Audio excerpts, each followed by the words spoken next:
Hello and welcome back to my channel, or if you're new here, hi, I'm Farhana, I'm 23. I recently moved to Hong Kong for my masters and right now I'm doing MSc in Business Analytics at the University of Hong Kong. So outside of academics, I really love editing videos, taking photographs, reading books, and of course traveling.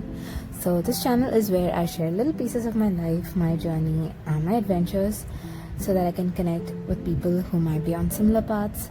So if you're interested in student life, studying abroad, or just random day-to-day experiences, make sure you hit that subscribe button and stick around because I have got so much to share in the weeks ahead. So alright, let's begin this journey from the very beginning.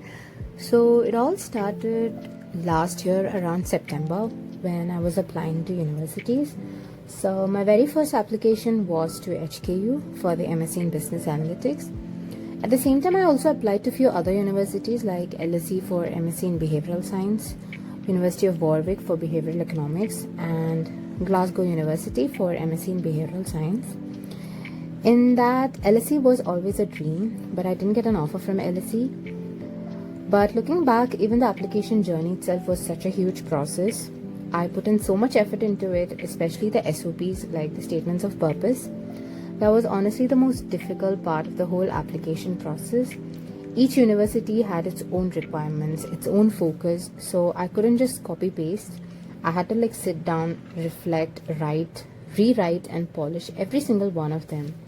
So my very first SOP was for LSE and I remember spending months on it trying to make it perfect because that application meant so much to me. Again, I did all of it myself. I didn't go through any agencies. I didn't pay anyone to write for me. And every word, every draft, it was done by me. So I remember sitting days and days on each one of them, trying to tell my story in the best way I could. It was draining, but at the same time, it taught me so much about myself. So then came the results. Glasgow was first. Then was HKU and then Warwick, but I wouldn't go for Glasgow, that was my last option, and HKU was my first option and then Warwick. So on December 5th, noon after my classes, I got the email and the subject line read something about admissions and my heart stopped for a second. I clicked it right there. And then it was from HKU. Not just an offer of admission, but also a scholarship. I can't explain that moment because it didn't even feel real. I remember looking at my friend just smiling, not even knowing what to say. Because in that instant, everything I had prayed for and everything I had worked for, it was all right there. So, of course, it wasn't the end. It was just the beginning. And the conditional offer meant I had to graduate first and complete all the requirements. Sent in all the documents, and so the months went by with registrations, paperwork, visa applications, and so much of waiting and hoping until finally the unconditional offer letter came through. So now I'm here living in Hong Kong, living this dream, and every time I think about it, I can only say Alhamdulillah because this journey wasn't smooth and it wasn't easy, but it taught me patience, and standing here today, it feels like it's a proof that if you keep going and if you keep working, even when it's slow and uncertain, the doors will open for you in the most beautiful ways. Now, I also want to share something with you guys. A lot of students did reach out to me, after my LinkedIn post, how I got into HQ and what my grades were. And mostly it was about what my GPA was. The truth is, I wasn't the top student in my undergrad and my GPA was just 3.3 out of 4, which is just about first class and not outstanding, not perfect. But I think what really mattered was the profile I built over these 3 years. I worked on internships, joined conferences, did projects and research works that mattered. I also volunteered. So I didn't chase everything, but I focused on the right opportunities that align with my vision. So I believe that's what got me here. So if you're watching this and maybe your GPA isn't perfect, don't let that hold you back, because universities like HKU, which are in the global top 20, don't just look at your grades.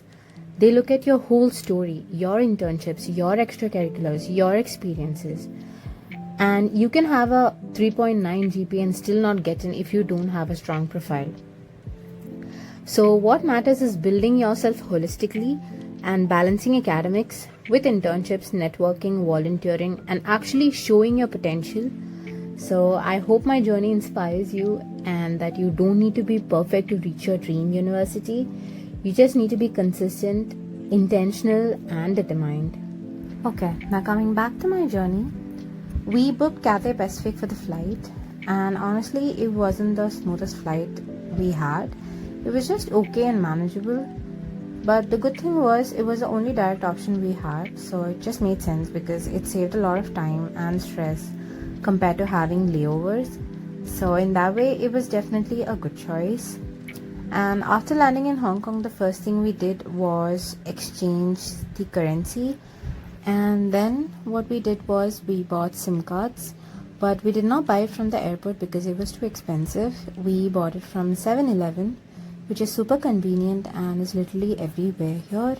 So they have good prepaid options for students, so it's a lifesaver. And the next important step was the Octopus card. So you cannot survive in Hong Kong without this card, and we got ours from the MTR station directly, and I've been using it every single day since then. So you just load it with money and tap for everything like MTR rides, buses, ferries, and even some shops and vending machines as well. So it's basically your key to the city. And the main language here is Cantonese. So yes, most signs, announcements, and conversations are in Cantonese. But the good news is most people here also understand English, especially in the city and on campus. So it's actually okay. You can manage perfectly fine even if you don't know Cantonese yet, as English is just enough to get around. And for accommodation in the first few days, since my dad came with me to help me settle down, we stayed together at a hotel called Ramada Harbour View. So it was one of the cheapest but good option that we could find, which was about just 10 to 15 minutes walk away from HKU, and which was also close to the MTR. So location wise it worked out well. And the city really shocks you with how expensive everything is. So I'd say to future students that you budget carefully because things add up very quickly here. And those first days having my dad with me made it all feel a little less overwhelming. Now coming to the food part. If you eat halal like me, then you'll realize that Hong Kong doesn't have halal food available everywhere. So there are options but not a lot. So for those first few days, we honestly survived on fruits, vegetables, and seafood dishes.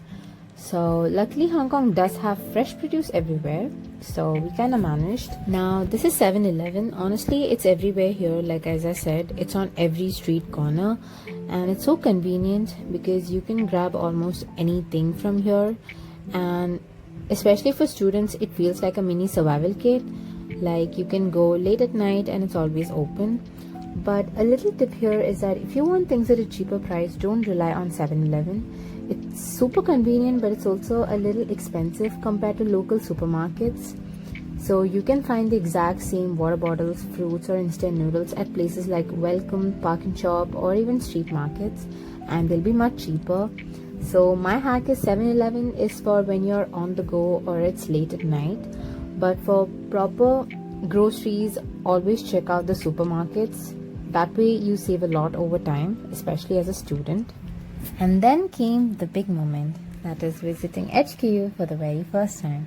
So on the very first day after arriving, I just couldn't resist. Like, we went to see the campus, and honestly, it was one of the most emotional moments of my life. Like, HK isn't just any university, it's a public university ranked number 11 globally this year. And to think that I actually got in to study my master's here, it just kind of blows my mind. So yeah, that's my journey here, and this vlog is kind of a beginning point. There's so much more that I want to share, so please stay tuned for all of that. And if there's anything specific you want to see, like a video on how to budget here, or a deep dive into my course, or just more about Hong Kong life, let me know in the comments below. And I really want this channel to be interactive and helpful. not just for me but for anyone watching. So that's it for this vlog. Thank you so much for watching, for supporting, for being part of this journey. It really means a lot to me, and I can't believe I'm finally here in Hong Kong starting this new chapter. So if you like this video, don't forget to subscribe, leave a comment, and let me know what you'd like to see next. And thank you again for being a part of my journey. And to my family, my husband, my friends, and my mentors, this is as much your win as it is mine. Here's to the next chapter. I'll see you in the next vlog. Bye-bye.